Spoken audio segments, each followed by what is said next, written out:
এখনকার প্রজন্ম খিচুড়ি ভাষার মধ্যে বড় হয়েছে, এমনটাই ভাবছেন পরমব্রত।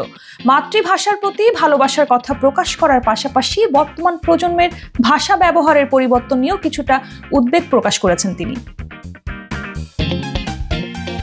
বাংলাদেশের মতো ওপার বাংলাতেও যথাযথ মর্যাদায় পালিত হয় আন্তর্জাতিক মাতৃভাষা দিবস। এই উপলক্ষে ভাষা ও সংস্কৃতি নিয়ে নানা আলোচনা হয়ে থাকে। এবারের মাতৃভাষা দিবসে টলিউড অভিনেতা পরমব্রত চ্যাটার্জি ভারতীয় গণমাধ্যমের সঙ্গে কথা বলেছেন। পরমব্রত মনে করেন, কেবল বাংলা নয়, প্রযুক্তির অগ্রগতির কারণে বিশ্বের প্রায় সব আঞ্চলিক ভাষাই এখন সংকটের মুখে পড়েছে। তিনি বলেন, প্রতিনিয়ত নতুন মাধ্যম তৈরি হচ্ছে, যার ফলে একাধিক ভাষা মিশিয়ে কথা বলার প্রবণতা বেড়েছে। এ কারণেই মাতৃভাষার বিশুদ্ধ চর্চা কমে যাচ্ছে। তবে তিনি এটাও মনে করেন না যে বাংলা ভাষা পুরোপুরি হারিয়ে যাওয়ার পথে। তিনি আরো বলেছেন, মাতৃভাষা নিয়ে একটা দৃঢ় বিশ্বাস রয়েছে আমার। মাতৃভাষা সঠিকভাবে বলতে না পারলে অন্য কোনো ভাষাই শেখা সম্ভব নয়। তবে বাংলা ভাষার সামনে বিরাট সংকট, এমনটাও আমি মনে করি না। কেউই আর বাংলা ভাষা শিখছে না, এমনটাও নয়।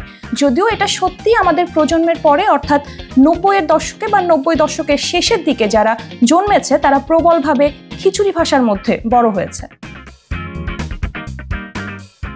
নিজের মাতৃভাষার প্রতি ভালোবাসা প্রকাশ করে এই অভিনেতা বলেন, জাতিকে চিহ্নিত করার সবচেয়ে বড় নির্ধারক হলো ভাষা। নিজের মাতৃভাষা তাই জানা জরুরি।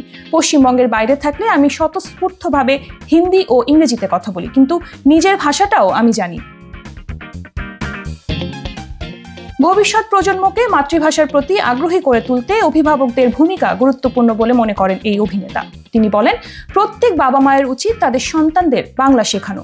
আমিও পিয়া আমাদের সন্তানকে প্রথম থেকেই বাংলা শেখানোর ব্যাপারে যত্নশীল হব। পাশাপাশি সে যেন আন্তর্জাতিক যোগাযোগের জন্য প্রয়োজনীয় ভাষাগুলোও শেখে। তবে নিজের ভাষার প্রতি ভালোবাসা কখনো কমবে না। আমাদের সন্তানও যেন সেই ভারসাম্য বজায় রেখে বেড়ে ওঠে, ওটাই চাই।